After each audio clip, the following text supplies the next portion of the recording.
Hublot, the brand watch collectors love to hate.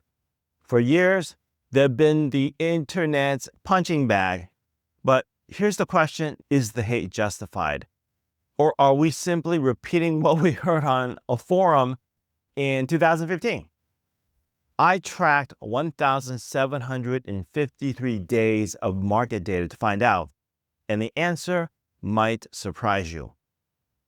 So let's get the obvious out of the way. If you've spent more than 5 minutes on a watch forum, like our watches, you know Hublot gets roasted daily. The criticism breaks down into 3 main arguments. 1, they're overpriced for what you get. A $20,000 watch for an ETA movement in this economy? 2, the designs are polarizing. Let's be diplomatic. Busy is one word. Looks like a transformer threw up is 7 more words. And 3, celebrity endorsements. When your brand ambassador strategy is literally anyone with a pulse and an Instagram following, collectors take notice. But here's the thing about internet opinions. They're sticky. Once the narrative sets, it becomes gospel. Everyone just repeats it. Nobody checks if it's still true. So I wanted to know, is Hublot actually failing? Or are watch nerds just really good at holding grudges? To answer that, I pulled nearly 5 years of secondary market data from WatchCharts. This isn't speculation. It's not vibes. This is what actual buyers are paying for these watches. And I compared Hublot against 3 benchmarks: the overall luxury watch market, Omega, a brand that's having a moment, and Longines, a solid, respectable brand nobody argues about. The time period, January 2021 to October 2025. The entire post-COVID watch market cycle, the boom, the correction, the current reality. Let me show you what I found. This is the WatchCharts market index for these 4 categories. Let's start with where they all began in January of 2021 and where they are now. The overall watch market up 6.3%, Omega up 10.7%, Longines basically flat, up 0.4%, and Hublot down 24.5%. One of these things is not like the other, but it gets worse. Let's look at the peak. Hublot peaked in February of 2022. Index hit 17,400. Today, 12,537. That's a 28% drop from the peak. Now, every brand took a hit when the market corrected in 2022, but here's the difference. Omega peaked in June 2024, 2.5 years after Hublot, because Omega had real collector demand. When the market cooled, collectors kept buying Speedmasters and Seamasters at stable prices. Hublot, the price kept falling. And here's the really scary part. It's still falling. From January 2024 to now, Hublot's index dropped another 18%. There's no floor yet. Now, some of you are thinking, these are just index numbers. What does that mean in real dollars? Here's how to think about it. If you bought a typical Hublot in January 2021, let's say a big bang for $20,000, the market is now trading similar models around $15,000. You're down $5,000. But if you bought that Omega Seamaster for $8,000, you could sell it today for around $8,000. This isn't depreciation. This is a collapse in demand.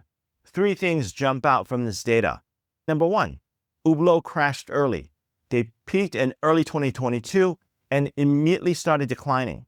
The overall market kept climbing for another 2 years. That tells you this isn't a market problem, it's an Hublot problem. Number 2, they never recovered. Look at Omega again. It took hits during market corrections, but eventually stabilized. Hublot kept bleeding value. Month after month, no support level. Warning number 3, the decline is actually accelerating. In 2024 alone, Hublot lost 18%, while the overall market stayed pretty much flat. That's not a correction. That's an exodus. People are trying to get out. So what happened? Why did this brand, which was doing relatively fine in 2021, fall apart so completely? Here's my theory. 3 things killed Hublot's secondary market. 2021 watch boom. Everybody was buying everything. Crypto bros were buying Hublots because they looked expensive and they could get them. But when the market corrected and people got smarter, they asked, wait, why am I paying $20,000 for this? And they couldn't answer it. Because unlike a Speedmaster with moon landing history or a Submariner that'll outlive you, Hublot's value proposition is basically, it looks cool to some people. And looks cool doesn't hold value when the hype dies. Second, the gray market death spiral. When people started selling, there was no collector base to catch the falling knife. Omega has nerds who will buy a Speedy at any price because, Moonwatch. Hublot has people who want to flex, and they've moved on to Richard Mille or whatever. So inventory piled up, prices dropped, which made more people panic sell, which dropped prices more. Third, brand fatigue. Hublot's strategy is to release 47 new limited editions every week. Just a little bit of an exaggeration. When everything is limited, nothing is special. Collectors stopped caring because there was always another flashier model coming next month. Here's what this data really tells us. The secondary market is a truth detector. You can have all the celebrity endorsements you want. You can advertise in every airport lounge. You can make watches that photograph beautifully. But the secondary market asks one question. Will someone else want this after you're done with it? And for Hublot, the answer is increasingly no. This is what a brand in trouble looks like. Not people online are mean to us trouble. Actual, our watches have lost a quarter of their value while competitors are doing fine trouble. The hate isn't the problem. The hate is simply the internet noticing the problem. Okay, so back to our original question. Is Hublot still the most hated watch brand, and is that justified? Here's my honest take. The hate is dated. Most of the criticism you see online from 2015, overpriced, ETA movements, they've mostly moved to in-house now. Tacky design, that's subjective. Some people love them. But the market doesn't lie. You could argue about aesthetics all day, but you can't argue with a 28% decline from peak while the market is still stable. The numbers say people aren't buying Hublots, and the people who did buy them are trying to sell. So is the hate justified? Not really. Most of it is just groupthink at this point.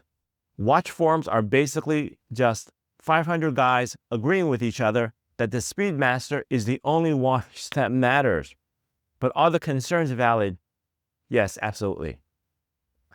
If you're buying it expecting to get your money back, you're making a mistake. If you're buying it because you love it and you're okay watching the value drop, then actually you're fine. Just go in with your eyes open. Look, I'm not here to tell you what to buy. Some of you love Hublot. Some of you think they're the watch equivalent of a Lamborghini with a spoiler made of money. Both are valid. But if you're spending $15,000 to $50,000 on a watch, you deserve to know what's actually happening in the market. And what's happening is Hublot is struggling. The data is clear. Does that mean you shouldn't buy one? No. Buy what makes you happy. But know what you're getting into. Because 5 years from now, when someone asks, is Hublot still the most hated brand?